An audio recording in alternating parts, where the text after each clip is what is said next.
there too. So this is day 4 of our Ignite Your Purpose Challenge.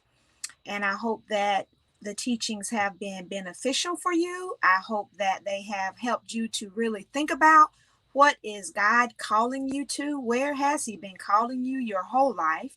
Because His expectation of us does not change regardless of our circumstances and our situations. So, where has God been calling you to? And so on the first night, I like to review so we can stay up to speed with what we're doing. On the first night, we established that we have a purpose. And we said that sometimes our purpose and our passion are tied together.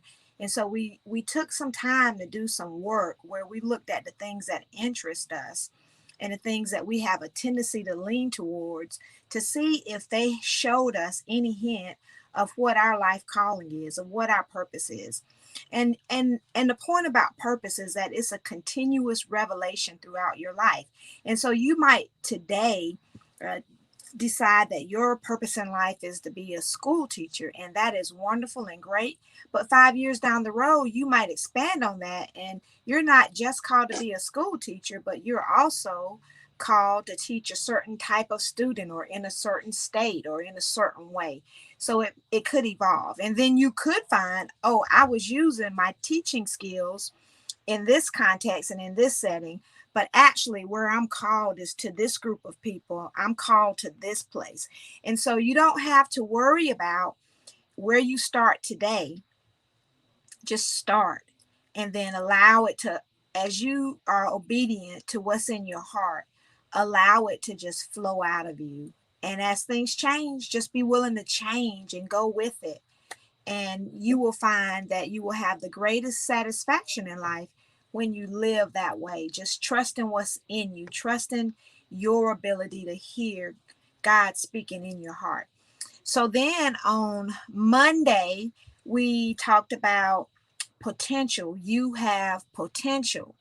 But I cautioned you not to get so excited about having potential, because potential is energy at rest. It's when you have the capacity to do something great, but you're not using your skills and your talents and your abilities in order to do that great thing. So on one hand, it's a good thing, especially as I said, if you are a little child and your whole life is before you.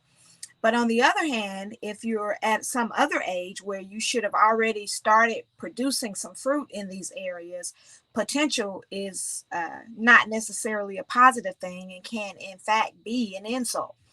And so we said we want to move from potential energy to kinetic energy, and that's when you are in movement. That's when you are moving towards a goal. And so we said when we start moving, we are able to pick up momentum, and momentum is the sum total of what you're called to do times the speed of response, the speed of action, the amount of passion that you're putting into it, the intensity that you're putting into it times how fast you're doing it. That's your momentum. And so once you have some speed, we said that your kinetic energy increases exponentially to your speed of action, to your speed of response. And so you are able to get more done when you just continue to work in the area where you feel you are called. And so I want to encourage you just to continue. Don't stop. Don't take breaks. And what I mean by that, you have to have rest breaks, but don't say I'm just going to put that aside and I'm going to leave my purpose on the shelf for a couple more years while I go get these things done. Keep doing a little bit every day, because the more you do, the easier it becomes for you to be that person and do those things that you have said you want to do, that God has put in your heart to do. And they're the things that will bring you the greatest amount of fulfillment. So find those things, focus on those things, and there's no right or wrong answer. It's what's in your heart. And you have to learn how to trust your inner voice that's speaking to you. Trust that voice to get you on the path that you need to be on.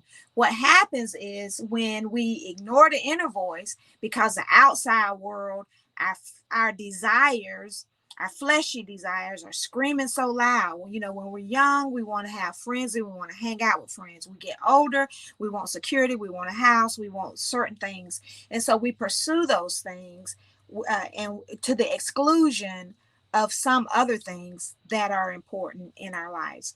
And so I want to encourage you.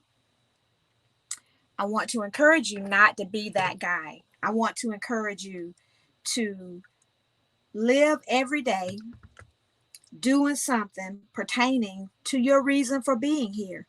And when you can write down your reason for being here, it helps to make it very clear what you should be doing. And so that is what we are going to be talking about today. Hold on, y'all. I want to share this on my page.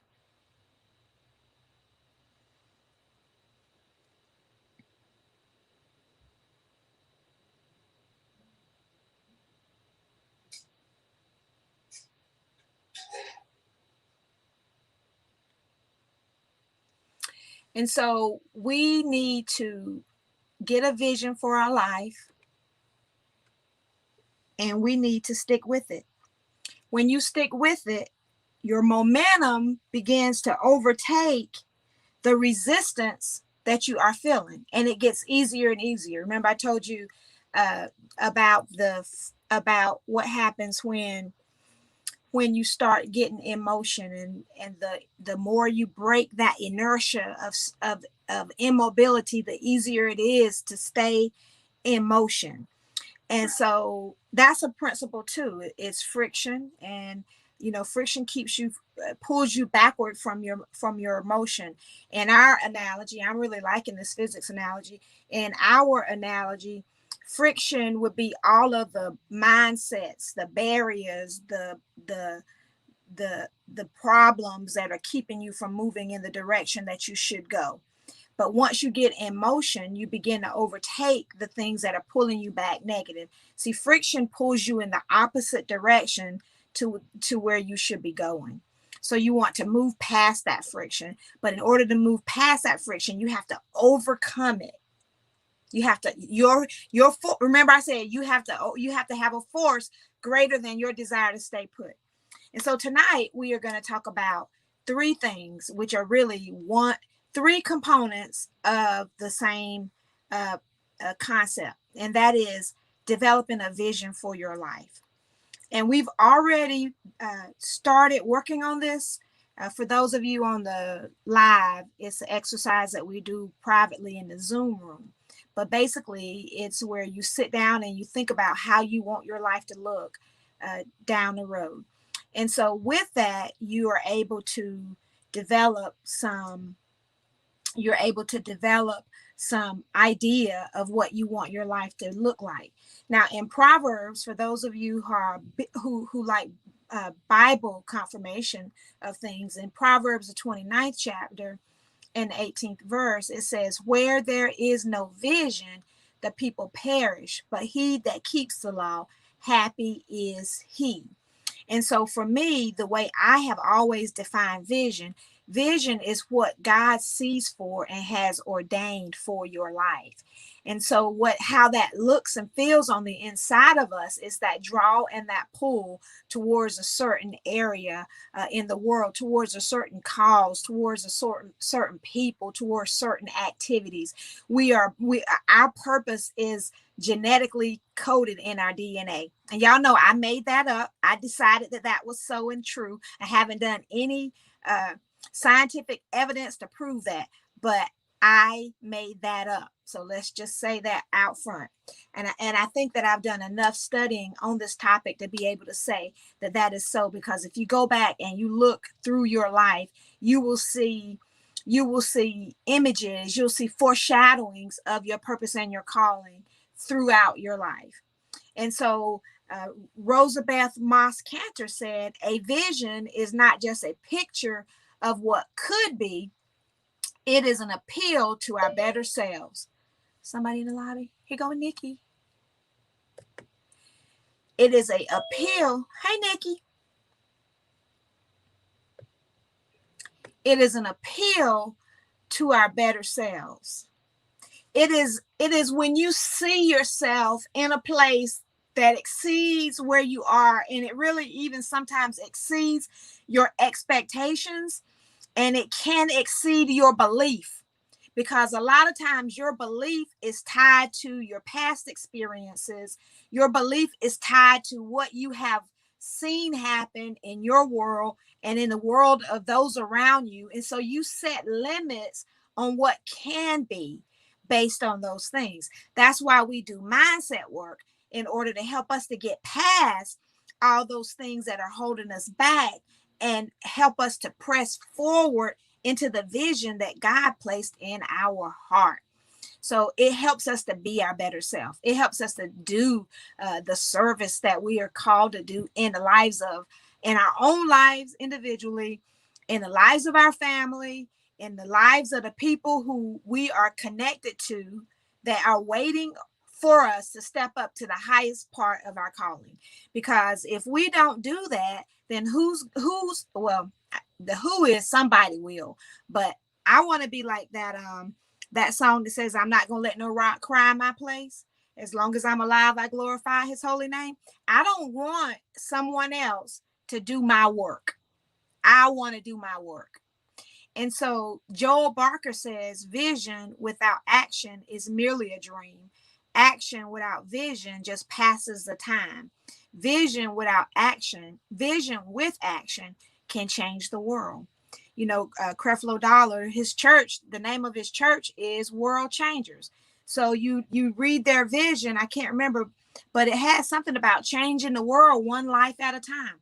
That's their vision. And everything that ministry does is geared towards changing people's lives. So when you think about your vision, what do I want my life geared towards? And it's usually geared towards changing something in yourself and in people around you and the world.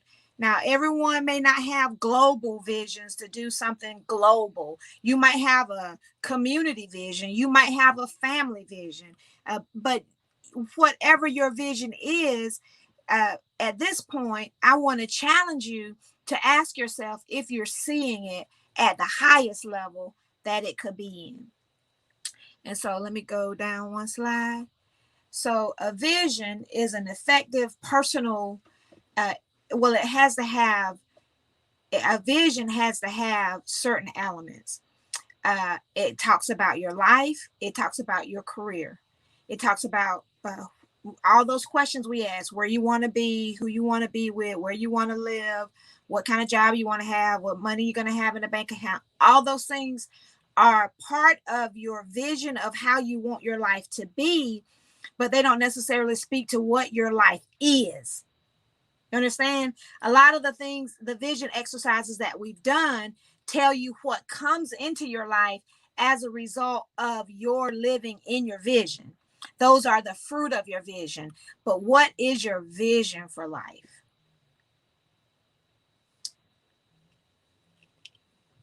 So I got some sample visions. Let me read a couple sample visions to you. If I can get to them.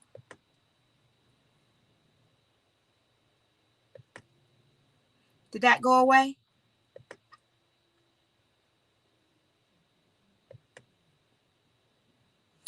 Oh, am I sharing this? So an example of a vision. I will live each day as though I had all the power and influence necessary to make it a perfect world. That one is kind of vague, right? What is he really doing? I will live each day as though I had all the power and influence necessary to make it a perfect world. That's more of a mindset statement. I will believe in a manner so as to become a light, not a roadblock for others who choose to follow or lead me. Personal vision statement: to be the person my children look to with pride when they say, that is my dad. So this man's vision statement is to be a good dad. And he's going to spend his whole life fulfilling that, being a good father. And I would even imagine that in fulfilling that vision, he's going to be a good father to his children. And then that fatherhood vision is going to spill over into the life of everyone who comes in contact with him. My personal vision is to have a life of meaning for myself and others. Well, you have to define what life of meaning is. What does a life of meaning mean to you? So when you write your vision statement, you you want to write it in such a way that you understand where you're going.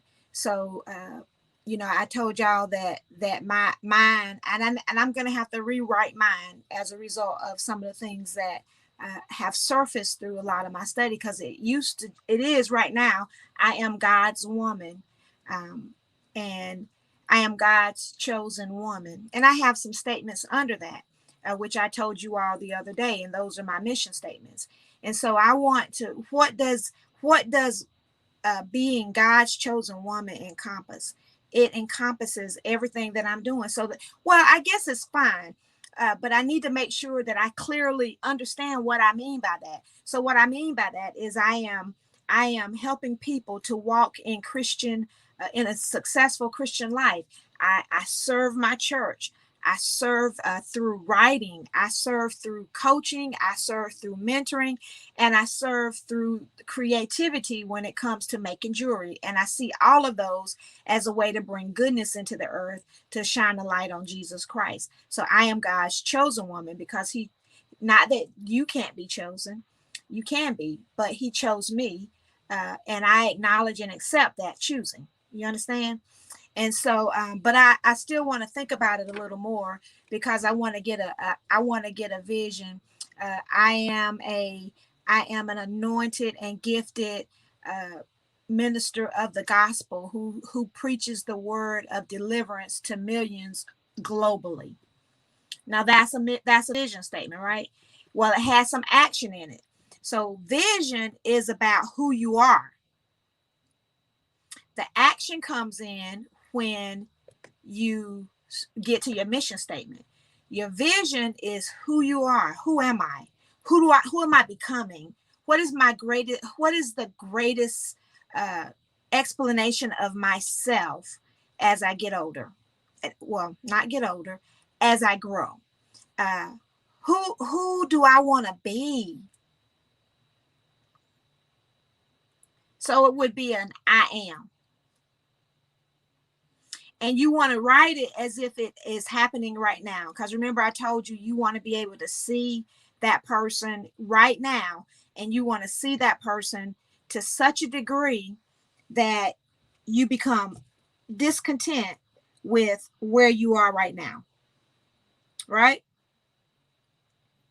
You want to be discontent in a good way with, we talked about contentment versus complacency. You want to be that in a good way.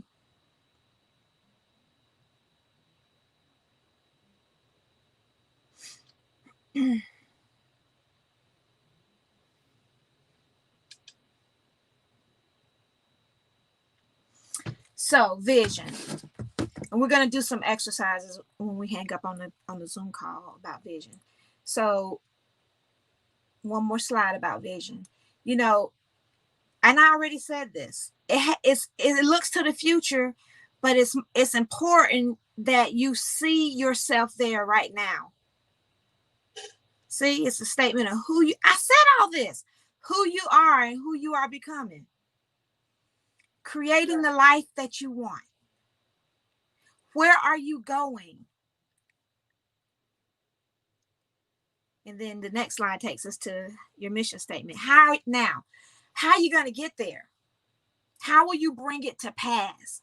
And this is where a large majority of people end up living directionless lives, because they believe that daydream, you know how people are always telling people to stop daydreaming? And why they daydreaming, they seeing themselves on the stage speaking to millions of people. They seeing themselves shoot the last shot at the timer in the NBA championship. They see themselves winning the presidential election. They are daydreaming. Well, we need to flip that and say that's you envisioning, and then begin to ask yourself, what in that daydream, that envisioning is really my true life trying to come forth out of me. And then begin to do like we said and write it down. Write it down. How will you bring it to pass? So remember I said that my mission statement is to seek his face, grow in knowledge of him, pursue him with passion, and do his will in the earth. Now that's my mission statement, to be God's woman, right? God's chosen woman. But now when you go and you look at some of the other things that I'm doing financially and in business, and in my writing, and I have some visions for those areas of my life, right? So in those areas, the mission statements are more granular, so to speak, because you got to have a true path to how you're going to get those things done. So like, well, like when I say I am going to know God, first of all, that's salvation. And then secondly, that's just growing in knowledge. So it's two words for knowing God. And so in doing that, what do? I read, I study. I'm about this close to having a doctor of ministry. And so I've done a lot of work to know God and to know what other people know about God and what they think they know about God. So I am constantly fulfilling that. And then to grow in knowledge of him. You grow when you take what you know and you apply it and you see the result. And then seeking his face, pursuing him with passion, seeking his face. That's part of it, prayer and fasting and studying, and then doing his will in the earth. Well, in doing his will in the earth, all of the other things fall under that. Preaching falls under doing his will in the earth. Having put myself in a position where I am doing a new thing is doing his will in the earth, because I'm making myself an example for other people of how to stand in your power, how to be all that you are called to be. And then every time I write a book and release it, that encourages someone who has a book on the inside of them that they need to release, right? Every time I do like over the summer, I did a 30-day spirit summer saturation. And so that was a big undertaking. But what happened as a result of that is somebody was looking and was encouraged to do their thing. So that's my mission overall. And so the things that you do to get to your vision is your mission. So you got to have a vision, and it has to be in writing, although it can change over time as needed. You can change it as often as you need it, but I would hope that it's not like changing it from I'm going to be a doctor who finds cures for who finds cures for all the cancers, and then you change it to I'm going to be a musician. So you, as a child, you might say, I'm gonna cure all the diseases in the world. But then as you get older, you might say, I'm going to work just on pancreatic cancer. You zero in, right? So you change it, you refine it, as opposed to just saying, well, I was going to be a football player. Now I'm going to be a painter. I don't know. You can be a football player and a painter, but you get what I'm saying, right? Don't just like change lanes every year, because you won't ever get anywhere. So that's why you have to spend an enormous amount of time doing the inner work, seeking the face of God, and knowing where you're supposed to be. So how you get there. So once you have your mission, once you have your vision, then you say, how in the world am I gonna do that? So I had a vision for a long time. But I had a vision and I had a mission, but I didn't really have goals. And we'll talk about that later. The goals are the step-by-step process that you take in order to achieve your mission that leads you to your vision. So they all are tied together. Okay. So what is my life about? We've talked about that all week. What do I stand for? We did a value strength assessment that helps you to see what what of your strengths should you lean on as you figure out how to go forward. But you want to write down your values as well. Um, Write down your top 4 values. Validate that those are your values that you live by. Like I live by faith. And of course on that test it said that my top strength is transcendency, spirituality. So I live by faith and integrity and kindness. I don't like to see people abuse other people. I don't like to see people abuse their power or treat people wrong. It triggers me when that happens. I will be like their superwoman. I will stand up for them. So what actions do I have to take? Ask yourself that. What actions do I have to take? What actions do you have to take in order to be on mission? Because the only way you're going to ever see your life the way you want to see it is if you live on mission. Did I go down one? Hey, y'all. That's the last slide. So that is wonderful. That's a good place to be. So that concludes our teaching tonight on finding your vision, your mission, and your goals. Oh, we didn't talk about goals. That's what's missing. I didn't put the slide in there about your goals. So real quick, your goals become your strategic plan. Your goals become, okay, in year 1, this is what I need to do. And I told somebody that I split my year into 4 quarters. I read a book called The 12-Week Year, and Alyssa laughed at me about that, but it's true. That book changed my life, and you should get it. It's not very long. But basically, what I took away from it was every quarter is 12 weeks, and every week represents a year. And so it really follows some agile principles. And so I'm living my life in 4 unique sprints. And so I can tell you that has worked for me, because instead of having these big set of goals that I'm going to achieve by year end, every quarter I make a list of the things that I need to get done that quarter. And it has been working, because by the time the quarter is ending, I'm feeling like we normally feel in November. So I feel that way 4 times a year.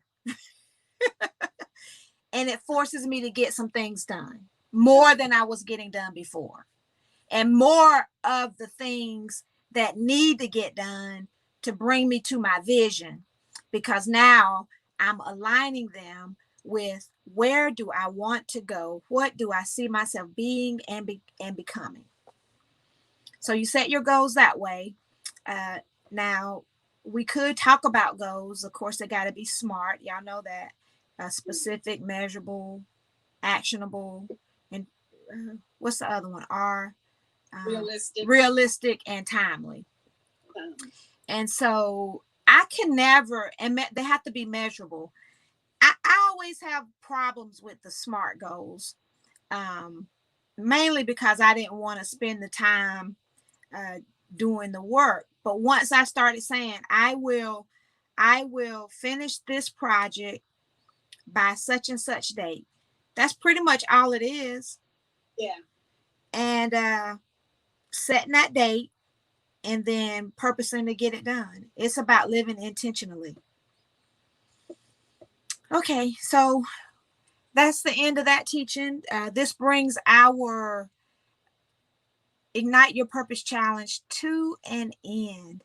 And if this was helpful for you, and you would like to have more support in coming up with your vision, your mission, and your goals, if you need help raising your level of expectation in your life, you need help zeroing in on your purpose or even you know what you're called to do and you just need someone to help you to be effective at it, to help you to achieve the success that you want to achieve in that area, drop me a message on Facebook. You can just message me, or you can send me an email at michellewfuqua.com. Thank you so much. Talk to you later.